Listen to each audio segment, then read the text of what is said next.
Good evening and thank you for joining us. We begin tonight with the latest on the cleanup efforts in the neighborhoods hit hardest in last week's record rainstorm. Garbage is piling up on residential streets and homeowners are looking to the city for help as they struggle to get through to their insurance providers. CTV's Dylan Dyson starts us off. A lot of memories, a lot of history. It's gone. Yeah, I'm just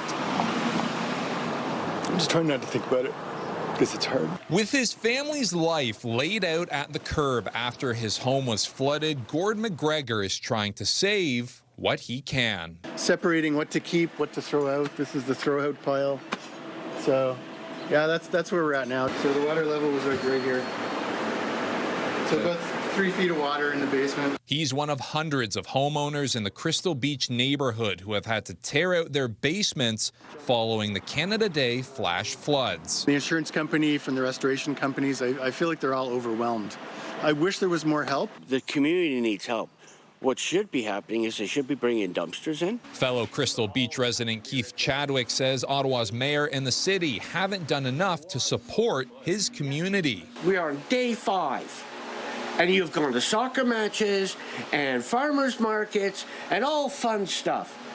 Meanwhile, there are several thousand people whose homes have been destroyed, and you haven't even shown up. On Monday, the city announced new measures to help affected residents, including compensation and rolling out continuous garbage collection in impacted areas. We're working around the clock to support you and to speed up recovery in every way we can. Mayor Mark Sutcliffe says residents will also be able to apply for emergency funding through the province's Disaster Recovery Assistance Program, which provides up to $250,000 after insurance coverage. The Premier and his team have confirmed that they will support our recovery efforts.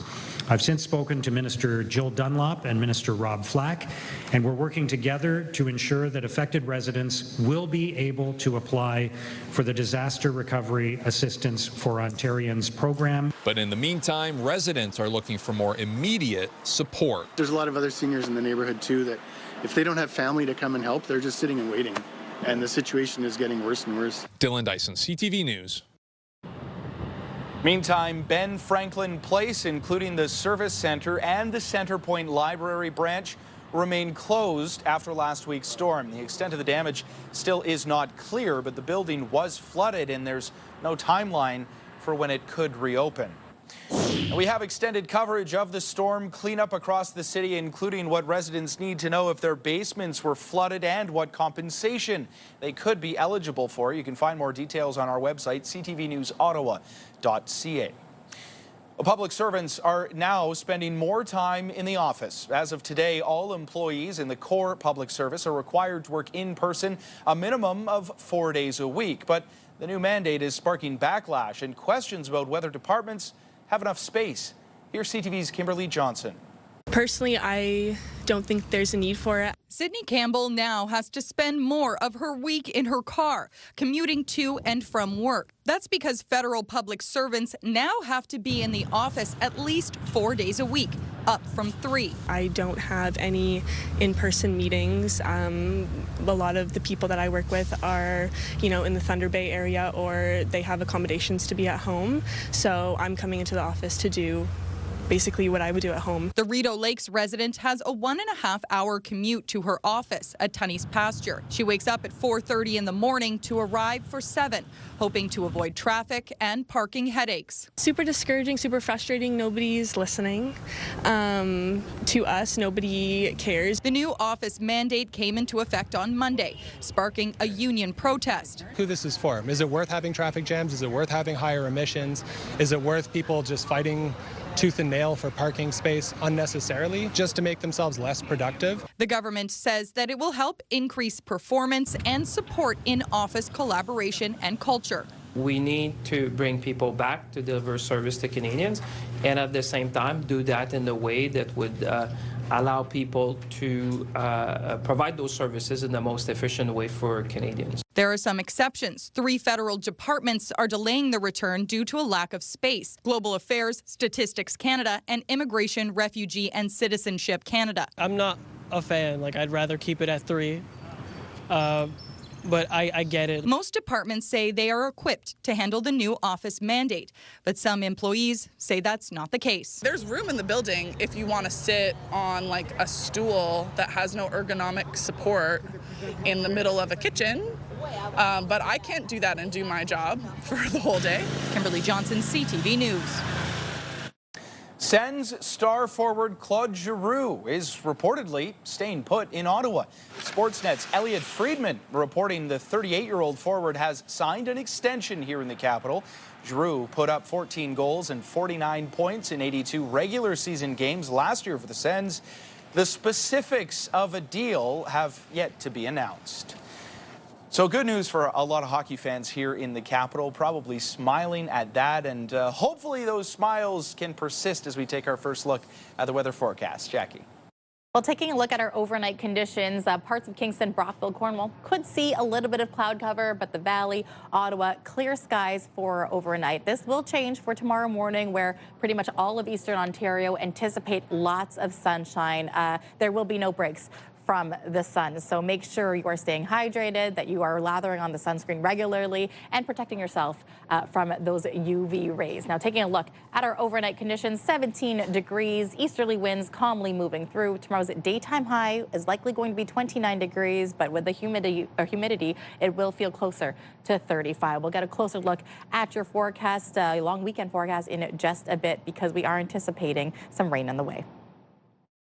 Ottawa fire crews responding to a significant house fire near Carp this evening. The fire department says they received multiple 911 calls at around 5:45 p.m. for reports of a fire inside the garage of a two-story home in the 1400 block of Diamond View Road. Flames quickly spreading to the rest of the home. There are no fire hydrants in the area, so water was shuttled in. The situation was under control about an hour later, shortly before 7 o'clock. 2 adults were treated for smoke inhalation.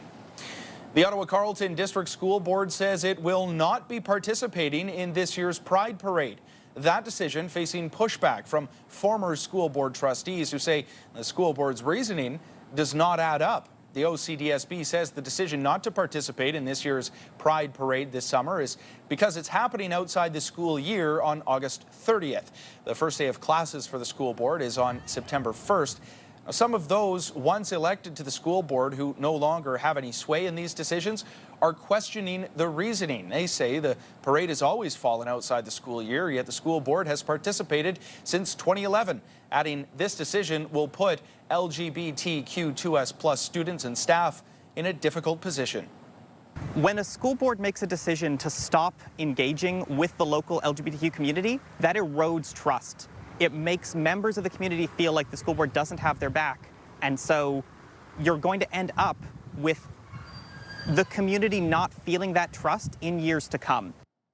A spokesperson for the OCDSB tells CTV News during the month of June, the school board recognizes Pride Month in its schools, which is about education, celebrating diversity, and fostering inclusive spaces that prevent bullying, homophobia, biphobia, and transphobia.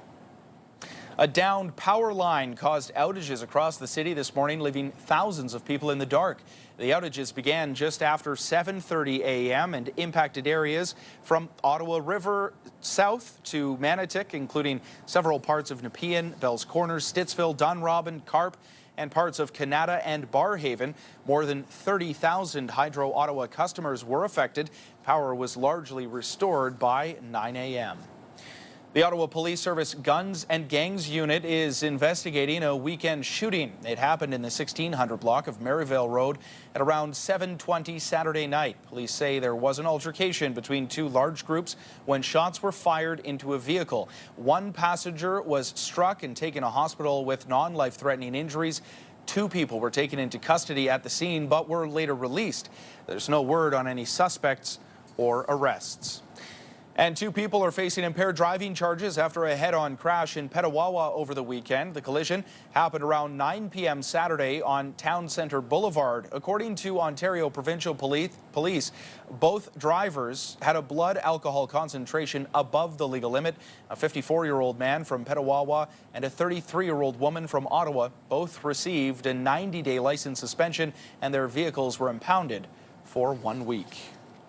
Well, turning now to the FIFA World Cup, where the United States was the last remaining host nation in the tournament, taking on Belgium tonight in Seattle. Because he's been lively for them in MLS this season and a few seasons. Oh, Matt Freese could be in trouble here. The US could be in trouble here. It's a horrible blunder by the Americans, and Belgium capitalizes. Now, despite possessing the ball for 57% of this game, the Americans, they were outclassed by the European nation. Belgium sending 7 shots on target en route to a 4-1 win. They will go on to play Spain on Friday. The Americans joining Canada and Mexico, all 3 host nations eliminated in the round of 16. And Canada's men's national soccer team returned home last night following their historic World Cup run. We're going to look back on this 6 weeks fondly and just remember, what we did as a nation and what we did as players and how we helped grow the game of soccer in Canada, which was our goal that we set out to do. So the support, the love, the liveliness in every city was unbelievable for all of us. Hopefully with the momentum that we brought it from this tournament, we can continue to push on and push forward and, try to go even further in the next one. And hopefully we inspire the generation of younger Canadian kids to come help us do that. Players and staff spoke following their arrival at Pearson Airport. The team lost 3-0 to Morocco in the round of 16 and became the first host nation eliminated from the tournament. However, that represents Canada's best ever finish at the World Cup, and the country had previously never made it out of the group stage. While still ahead, disappointment averted in Barrhaven. Canada Day celebrations are expected to return in the future after fears the annual festivities could be coming to an end.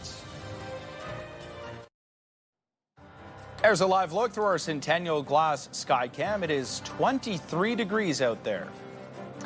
Well, after a challenging year and volunteer exhaustion, a decades-old Canada Day tradition in Barrhaven was on the verge of ending. Today, that changed as the community stepped up to keep the festivities alive.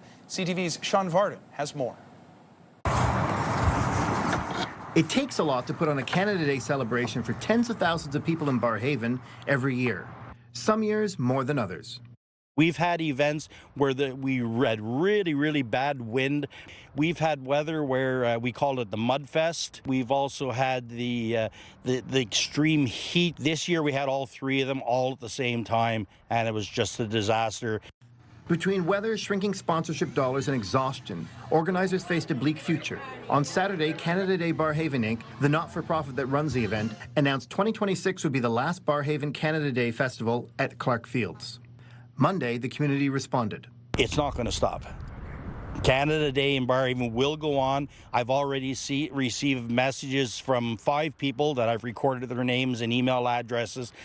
Some of them I know, some of them I don't, and they're interested in reviving it next year.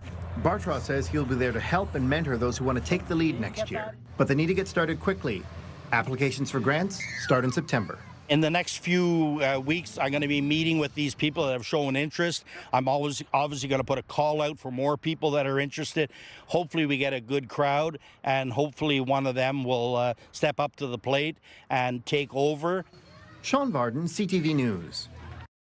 It was some Canada Day storm, and a lot of people hoping that we don't have anything like that in the weather forecast, at least not in the near future, really at any time, as we go back to Jackie.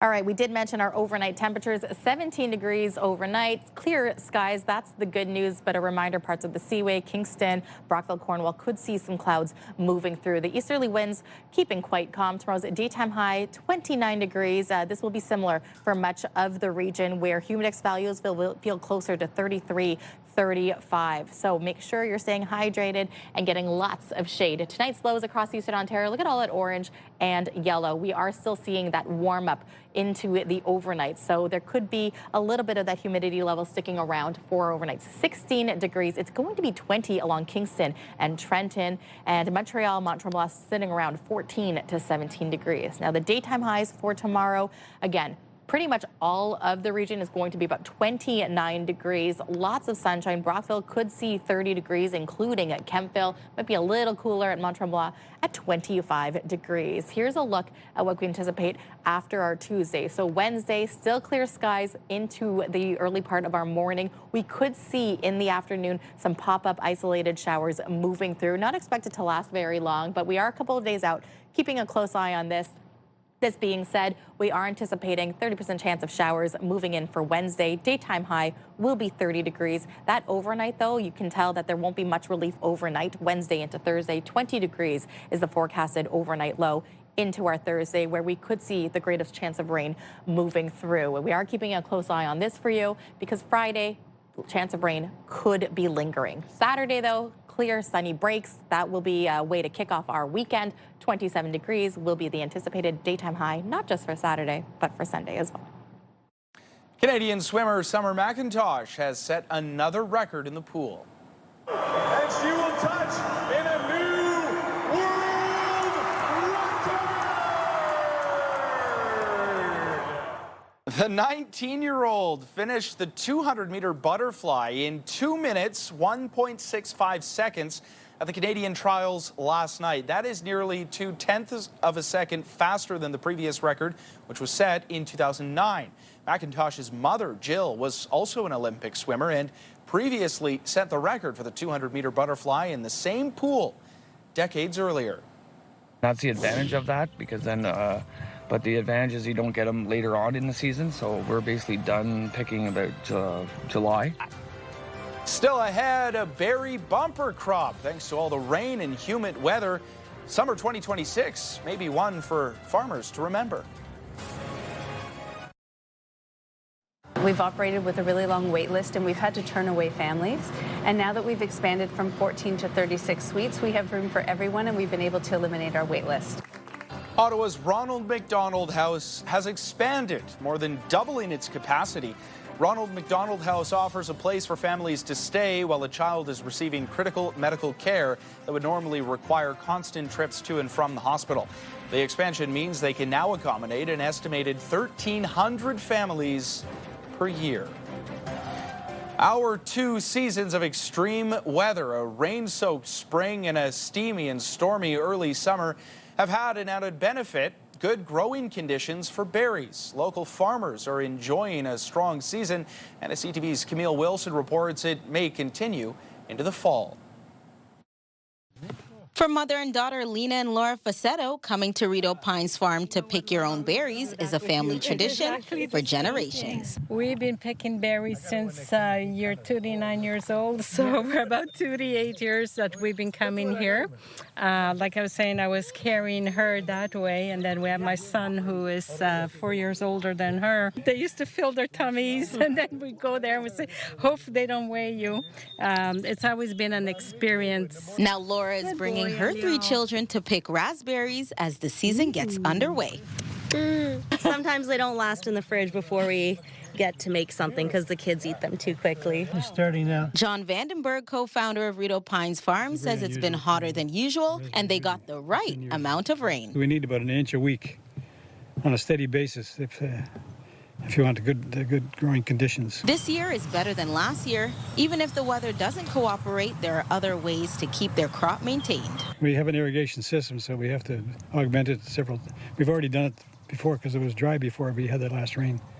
So we had to do some irrigation. The farm also grows a kind of strawberry called everbearing to yield berries that mature after the hottest days of summer. That's the advantage of that, because then, but the advantage is you don't get them later on in the season, so we're basically done picking about July. Well, other strawberry farmers have the late summer varieties, but then our variety comes back in late August till frost. Look at that. But for the Facettos, it's more of the experience than going home with a full basket. My husband went ahead and the kids just running after them like, no, no, no, no, just seeing that freeness, like, you know, it's amazing.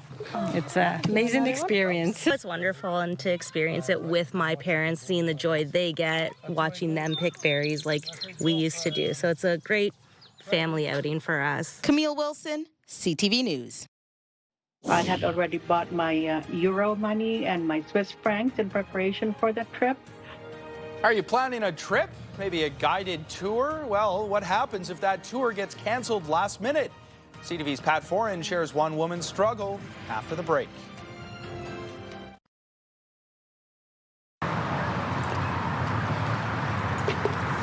Let's go! Let's go indeed. Golfers putting and teeing off for a cause today. This is the second annual CHEO Charity Classic at the Royal Ottawa Golf Club. The goal? To raise $1 million over 3 years to support CHEO's transformation of pediatric care through the Kids These Days redevelopment. Well, Europe remains a popular vacation spot for many Canadians this summer, with Portugal, Spain, Italy, and France at the top of the list. Now, when you book, you could be booking guided tours as well, and that offers a lot of questions about what happens if the company cancels your tour at the very last minute. Here's CTV's Pat Foran. It was devastating for me. Janet Somali of Mississauga was excited to fulfill a lifelong dream by traveling to Switzerland. She and her husband booked a guided tour over a year ago that was to leave in May. I had already bought my euro money and my Swiss francs in preparation for the trip. But 1 month before the trip, they got a notice from the travel company that said the tour had been canceled due to a lack of interest. We got notification that the land tour was canceled because there was not enough sales. The travel group said it would refund the cost of the tour, but Somali says she also paid for 2 round-trip tickets to Paris for $1,800. She felt she deserved a refund for those, too. And I can understand if cancellations are due to, say, natural disasters or things of that sort, but not because there's not enough sales. She booked with Trip to Go. A spokesperson told CTV News cancellations due to insufficient participation can occur when minimum operating requirements are not met. In line with our policies, affected travelers were offered either a full refund for the land tour package or a free rescheduled departure date. It's different depending on whether it's a packaged tour or individually purchased. The Travel Industry Council of Ontario, TICO, says if you book a package deal with a flight included with a tour, then you should get a full refund. But when you book a flight separately from a tour, you usually won't get your money back. It's all about the terms and conditions. It's really important to look at the cancellation fees, rebooking fees. Somali says she didn't feel comfortable flying to Europe without a planned itinerary, so she and her husband stayed home, and they were not refunded the $1,800 for the tickets. Pat Foran, CTV News.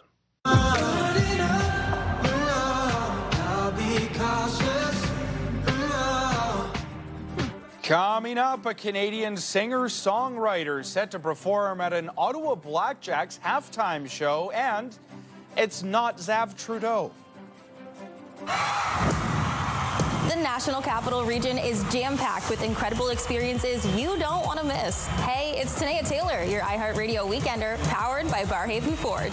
Get the inside scoop on all the biggest and best events every Thursday, Friday, and Saturday on CTV, Move 100, Pure Country 94, TSN 1200, and News Talk 580 CFRA. iHeartRadio Weekenders is powered by Barhaven Ford. Take your weekend pass. You've got the Bronco Sport for it.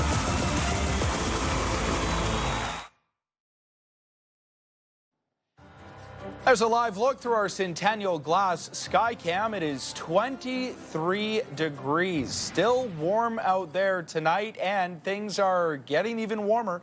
One last look at weather. Jackie.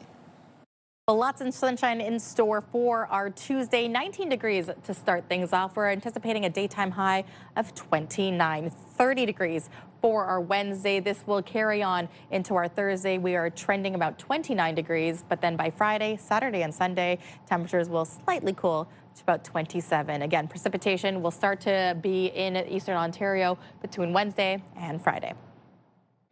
Thanks, Jackie. And finally for us tonight, there will be a special guest at an Ottawa Blackjacks game this month.